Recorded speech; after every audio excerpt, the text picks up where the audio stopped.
استغفار کا وظیفہ یہ وہ بابرکت وظیفہ ہے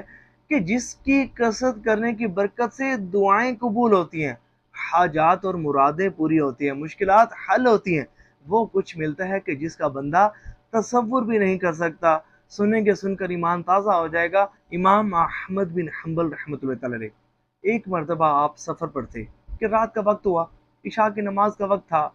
مسجد میں چلے گئے، نماز پڑھی، نماز پڑھنے کے بعد سوچا کہ یہیں قیام کر لوں گا اور صبح ہوتی ہی اپنی ٹریولنگ کو دوبارہ کنٹینیو کروں گا، تو اپنا سفر دوبارہ شروع کر دوں گا۔ تو عشاء کی نماز پڑھنے کے بعد جب نمازی مسجد سے روانہ ہونے لگے اپنے گھروں کو جانے کے لیے، تو جب نمازی چلے گئے تو مسجد کے خادم نے جب دیکھا کہ آپ ہی صرف مسجد میں موجود ہیں، تو وہ آپ کے پاس آیا اور کہنے لگا، حضرت آپ مسجد سے تشریف لے جائیے کہ میں نے مسجد کو بند کرنا ہے، مسجد کو لاک کرنا ہے۔ تو آپ نے کہا کہ بھائی میں مسافر ہوں اور میرا ارادہ یہ ہے کہ میں رات کو اسی مسجد میں قیام کروں گا۔ تو اس نے کہا، نہیں جی نہیں، ہمارے ہاں رول ہی نہیں ہے، ہم کسی مسافر کو مسجد میں نہیں ٹھہراتے، جناب آپ کو باہر جانا ہوگا، میں نے مسجد کو لاک کرنا ہے، آپ جلدی سے باہر تشریف لے جائیے۔ اب تصور کریں کہ امام احمد بن حنبل رحمۃ اللہ تعالی علیہ جیسی بابرکت شخصیت، مشہور زمانہ شخصیت، وہ شخصیت کے لوگ ان کا نام بھی بڑے ادب سے لیتے تھے، جن کو دیکھنے کے لیے مخلوق خدا ترستی تھی، جن کی قدم بوسی کے لیے، دست بوسی کے لیے دنیا ترستی تھی، جو بہت ساری کتب کے مصنف تھے۔ اگر آپ اپنا تعارف کروا دیتے نا تو وہ شخص آپ کے قدموں میں گر جاتا، لیکن یہ جو اللہ والے ہوتے ہیں نا، یہ کبھی بھی اپنی شہرت کے چرچے نہیں کرتے اور لوگوں سے اپنی او بھگت نہیں کراتے۔ آپ چپ کر کے نا مسجد سے باہر چلے گئے،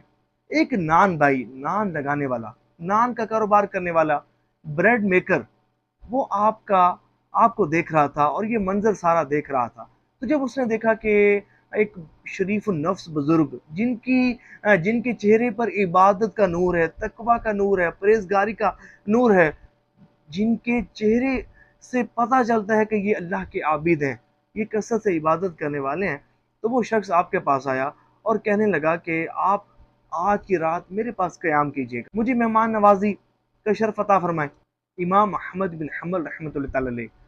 اس کے گھر تشریف لے گئے، اور ایک بات جو خاص طور پر آپ نے نوٹ کی وہ یہ کہ وہ جو نان بھائی تھا نا، جو نان لگانے والا تھا، نان کا کام کرنے والا تھا، وہ جب نان بنانے کے لیے جو آٹا گوندا جاتا ہے، رات میں ہی گوندا جاتا ہے، تو وہ گوندتے ہوئے نا استغفار کثرت سے پڑھ رہا تھا، استغفر اللہ استغفر اللہ، کثرت کے ساتھ پڑھ رہا تھا۔ تو آپ اس سے مخاطب ہوئے اور اس سے کہا کہ کیا یہ صرف آپ آج ہی پڑھ رہے ہیں یا آپ کا ہمیشہ سے یہ وظیفہ ہے؟ تو اس نے کہا، جناب میں تو کثرت سے ہی استغفار کرتا ہوں اور ہمیشہ سے ہی میرا وظیفہ ہے کہ کام کاج کرتے ہوئے بھی استغفر اللہ پڑھتا رہتا ہوں۔ تو حضرت امام احمد بن حنبل رحمۃ اللہ تعالی علیہ نے اس سے کہا کہ بھائی یہ بتاؤ، آپ کو اس وظیفے کی کوئی برکت بھی ملی ہے، کوئی فائدہ بھی آپ کو پہنچا ہے؟ تو اس نے کہا، جی حضرت، مجھے اس وظیفے کا بڑا ہی فائدہ پہنچا ہے، الحمدللہ میری ہر حاجت اور مراد غیب سے پوری ہو جاتی ہے، میرے سارے بگڑے کام سمر جاتے ہیں، میرے کام بننا شروع ہو جاتے ہیں، اس وظیفے کی برکت سے رزق میں میرے بڑا اضافہ ہوا ہے،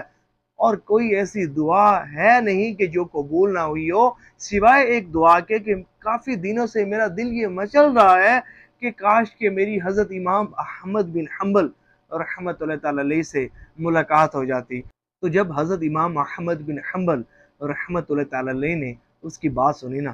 تو کہا، آؤ لو مجھ سے ملو، میں ہی امام احمد بن حنبل ہوں، اور مجھے ایسا لگتا ہے کہ مجھے گھر سے گھسیٹ کر تمہارے پاس لایا گیا، اللہ اکبر، مجھے ایسا لگتا ہے کہ اسپیشلی میں تم سے ملنے کے لیے مجھے یہاں لایا گیا ہے، اللہ اکبر۔ تو پتہ چلا یہ جو استغفار کا وظیفہ ہے نا، یہ حاجات اور مرادوں کی تکمیل کا بہترین وظیفہ ہے۔ اور آپ کو پتہ ہے استغفار کرنے کا، یعنی کہ استغفر اللہ پڑھنے کا سب سے بیسٹ وقت کون سا ہے، بہترین وقت کون سا ہے، اور کون سا وہ خاص وقت ہے کہ جس وقت اللہ تعالیٰ فرماتا ہے کہ تم مجھ سے استغفار کرو تو تمہیں میں بخش دوں گا؟ پتہ ہے کون سا وقت ہے؟ وہ ہے تہجد کا وقت، کہ جس وقت اللہ تعالیٰ اپنی شان کے مطابق آسمان دنیا پر نزول فرماتا ہے اور فرماتا ہے کہ ہے کوئی مجھ سے استغفار کرنے والا کہ اس کے گناہوں کو بخش دوں۔ تو آپ بھی اگر آپ چاہتے ہیں نا کہ آپ کے حاجات پوری ہوں، مرادیں پوری ہوں، مشکلات حل ہوں، آپ کی دعائیں قبول ہوں، آپ نوازے جائیں، مقبول بارگاہ بندے بن جائیں، اللہ کریم آپ سے راضی ہو جائے، آپ پر اپنی خاص رحمتوں کا نزول فرمائے اور آپ بہت زیادہ نوازے جائیں، تو تہجد کے وقت استغفار کرنے کو، استغفر اللہ پڑھنے کو اپنا معمول بنا لیں، بہت زیادہ نوازے جائیں گے۔ ویسے تو دن بھر میں کسی وقت بھی استغفار کیا جا سکتا ہے، استغفر اللہ پڑھا جا سکتا ہے، لیکن تہجد کا وقت وہ خاص وقت ہوتا ہے کہ مٹھی بھر لوگ ہوتے ہیں، لیکن اللہ کے خاص برگزیدہ، پسندیدہ اور ہدایت یافتہ بندے اللہ کی اجازت سے موجود ہوتے ہیں۔ تو اللہ تعالی ہمیں بھی تہجد پڑھنے کی توفیق عطا فرمائے، تہجد کے وقت اٹھ کر استغفار کرنے یعنی کہ استغفر اللہ پڑھنے کی توفیق عطا فرمائے۔ ثواب کی نیت سے شیئر بھی کیجیے گا۔